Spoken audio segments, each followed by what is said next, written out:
rappel sur, donc c'est une réflexion sur le développement des compétences en mathématiques FBD. Et ce qui est un peu notre prémisse, c'est de aussi revoir un peu où on en est depuis 2000, là, du côté de l'agir mathématique qui est espéré dans nos classes, qui peut se transposer aussi dans nos centres d'éducation aux adultes. Donc, qui nous amène dans le fond à réfléchir aux situations qui elles-mêmes visent l'apprentissage de concepts, comme vous le faisiez avant. Donc, on entend concept et processus. Ça, c'est une nouvelle nomenclature qu'on utilise, mais qui pourrait se dire aussi, c'est l'apprentissage d'une notion. Mais nos plus récents courants ont mentionné qu'on avait une tendance à développer la compréhension dite procédurale, à mettre davantage l'accent sur ce volet-là d'une notion, au détriment du volet plus qu'on dit conceptuel. Donc, ça a amené à vraiment parler de apprentissage d'un concept versus apprentissage de processus, de procédure. Donc, on pourrait se donner un exemple tout simple. Qu'est-ce que le cercle? Bien oui, le cercle, on peut le définir par rapport à la définition qu'on se donne, hein, une infinité de points qui sont à égale distance d'un autre qu'on nomme le centre. Ça pourrait être la définition, donc le concept de cercle. Mais on peut penser aussi à ces différentes représentations. Il y a une définition en mots, mais il peut y avoir la trace que je pourrais laisser avec un trait à main levée qui sera un dessin.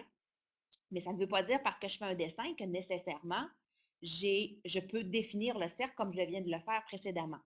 Mais je peux aussi, dans ma dimension procédurale, penser à être capable de construire un cercle à l'aide d'un compas, être capable de le faire avec un outil technologique, par exemple un logiciel de géométrie dynamique. Mais ça peut être aussi, à partir du cercle, d'ajouter d'autres concepts. De dire, par exemple, si je vous donne le rayon, est-ce que vous êtes capable de construire un cercle pour un rayon donné?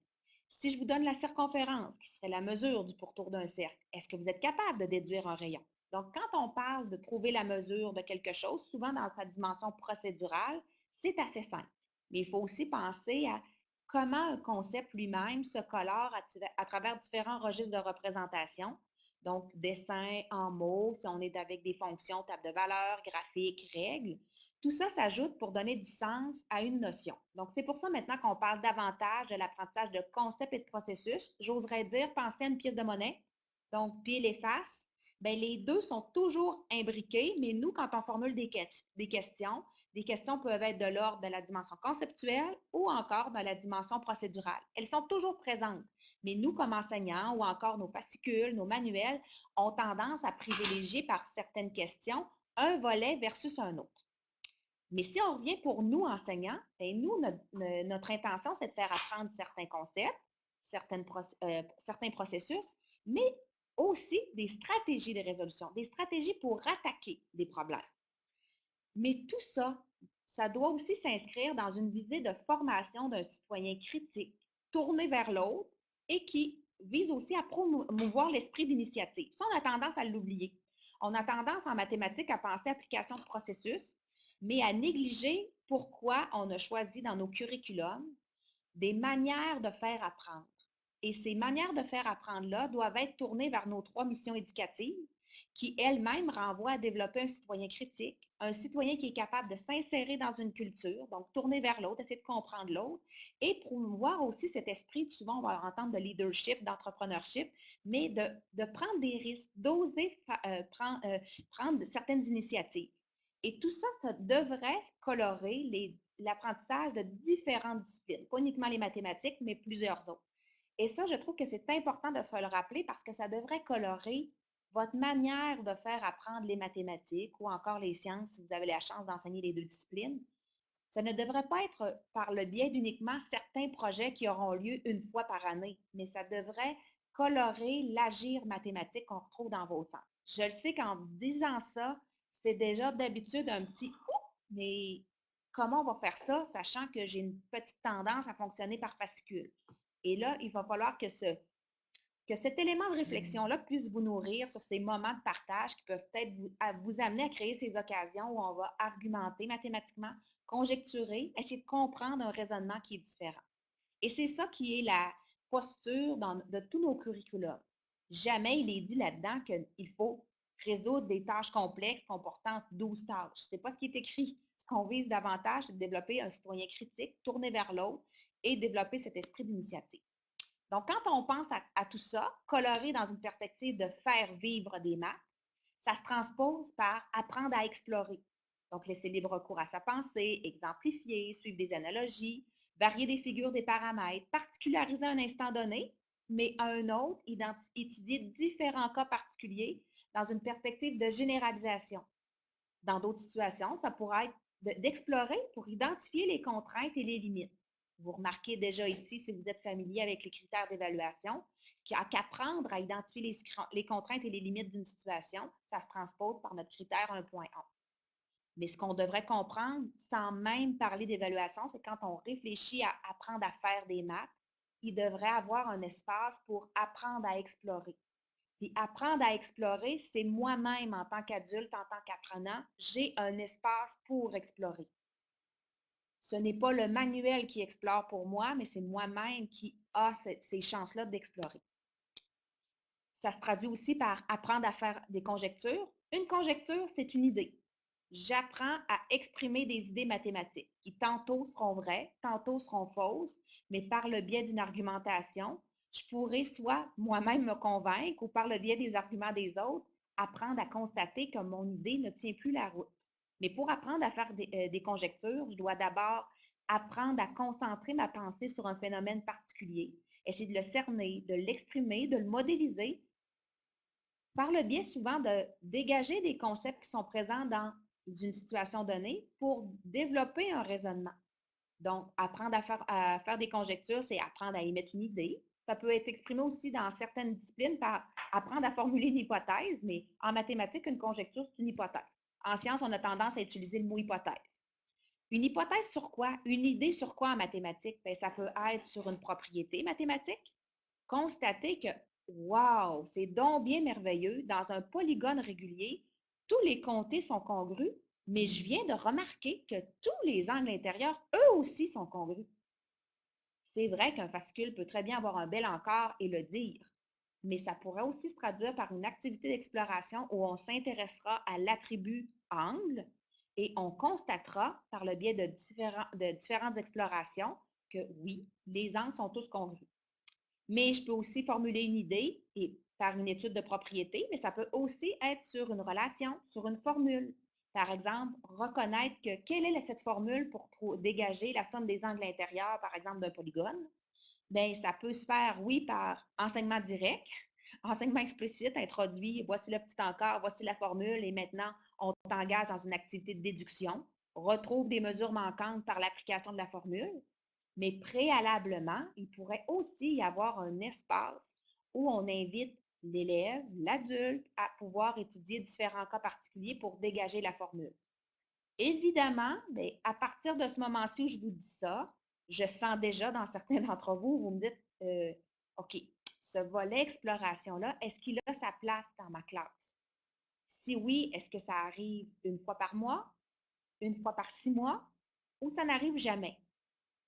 Bien, si à tout le moins cette année, vous développez une activité d'exploration qui engagera dans l'émission de conjecture, si ça n'en est qu'une seule, ce sera déjà une belle situation. Dans l'espoir que vous en veniez à pouvoir remarquer le potentiel que ça peut avoir dans l'apprentissage et peut-être vous contaminer tous et chacun pour en développer plusieurs.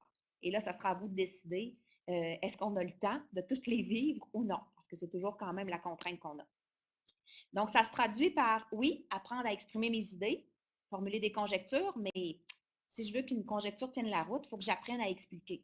Je peux expliquer par l'oral, mais aussi à l'écrit. On a tendance, par nos médiums actuels, à expliquer par le biais de l'écrit, mais lorsqu'on a une idée en émergence, il n'y a rien de mieux que pouvoir la partager à un interlocuteur pour pouvoir s'engager dans un dialogue pour remarquer si ça tient la route ou non.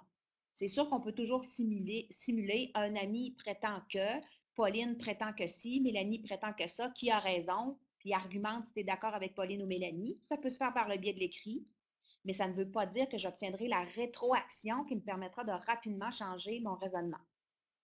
Donc, ce que j'ai envie déjà de vous dire à cet instant donné, c'est que à partir du moment où on est conscient de tout ce qui devrait colorer l'agir mathématique, on aura à décider de ces moments où on veut créer des occasions d'échanger. D'échanger, moi, enseignante qui échange avec mes adultes, ou des adultes entre eux qui ont cet espace-là pour apprendre à conjecturer, à s'expliquer entre eux, bon, pour avoir davantage d'occasions de rétroaction.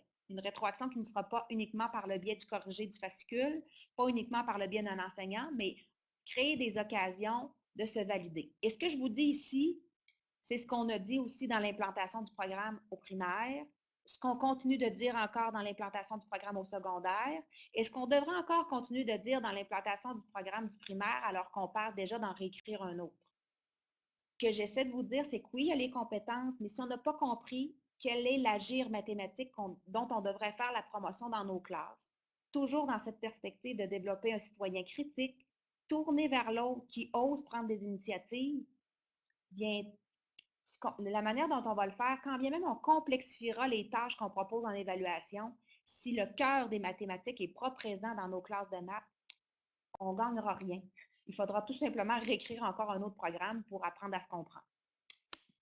Donc, si je poursuis, il faut travailler cet espace de généralisation aussi. Donc, surtout dans nos cours de modélisation et algèbre, apprendre à dégager des relations par l'étude de différents cas particuliers pour remarquer qu'il y a une récurrence. Ça sera notre travail en novembre. Comment on reconnaît un modèle du premier degré? Comment on reconnaît un modèle du second degré dans une table de valeurs, dans un graphique? Et ça, pour tous nos modèles algébriques, comment on crée ces espaces-là pour que nos élèves apprennent à généraliser? Oui, dans ces différentes situations-là, je reconnais le modèle du second degré. Et évidemment, bien, ce qui est en trame de fond, je l'ai mis en pointillé parce que ce n'est pas écrit explicitement dans nos programmes, mais tout ça, ça devient possible si on apprend à écouter les autres, si on favorise la collaboration dans les classes. On sait que c'est un défi qui est quand même grand. Donc, tout ça, apprendre à faire des maths, c'est donc apprendre à penser mathématiquement, apprendre à penser votre conception des mathématiques va traduire l'agir mathématique dont vous souhaitez faire la promotion dans vos centres. Je suis très consciente que toutes ces bulles-là sont difficiles à mettre en application dans vos centres, considérant certaines contraintes administratives, de l'ordre d'avoir différents cours sur différents niveaux qui se donnent avec un même groupe. Je sais que c'est déjà un défi important. Une des clés peut être de trouver des problèmes qui peuvent être résolus par des troisième secondaires, quatrième, cinquième, pour apprendre à conjecturer, pour apprendre à développer des stratégies de résolution. Ça peut être une clé possible. On pourra en reparler en cours de route. Je ne vous dis pas que mettre tout ça en application, c'est facile. Par contre, ne pas vous en parler, je me trouverais malhonnête. Il faut que vous soyez au courant jusqu'où on tend à l'échelle internationale quand on pense à faire des maths pour que vous-même, vous puissiez faire des choix judicieux et dire, bien, je suis conscient qu'à certaines journées, je ne peux pas développer ces différentes facettes-là, mais je suis conscient qu'il faudrait que je le fasse. Donc, créer certaines occasions. Vous allez m'entendre souvent dire durant l'année, saupoudrer des changements dans son enseignement de manière à ne pas vivre une pression qui vous empêche de changer, mais d'être conscient des changements qu'on peut faire, puis de le faire à certains moments opportuns, de manière à ce que vous puissiez le faire en vous sentant à l'aise de le faire. Je ne veux pas que vous sentiez dans mon discours cette idée qu'il faut tout mettre à la poubelle ce qu'on faisait, pas du tout. Il y a de belles choses que vous faites dans vos centres, assurément, puis il faut que vous puissiez colorer ce que vous faites déjà de bien de manière à le transposer dans le discours du plus récent programme. Parce que ce qu'on a tendance à faire au Québec, c'est qu'avec chaque nouveau programme, on a l'impression que ce qu'on faisait avant n'était pas bon. Ça ne va pas du tout dans mon discours. Je me dis non, on peut enrichir ce qu'on faisait déjà de bien, mais il faut en même temps qu'on puisse être conscient de qu'est-ce qu'on pourrait faire de plus. Et ça, c'est mon travail. Qu'est-ce que vous pourriez faire de plus? Puis vous agirez de manière à ce que ça se vive bien dans vos centres.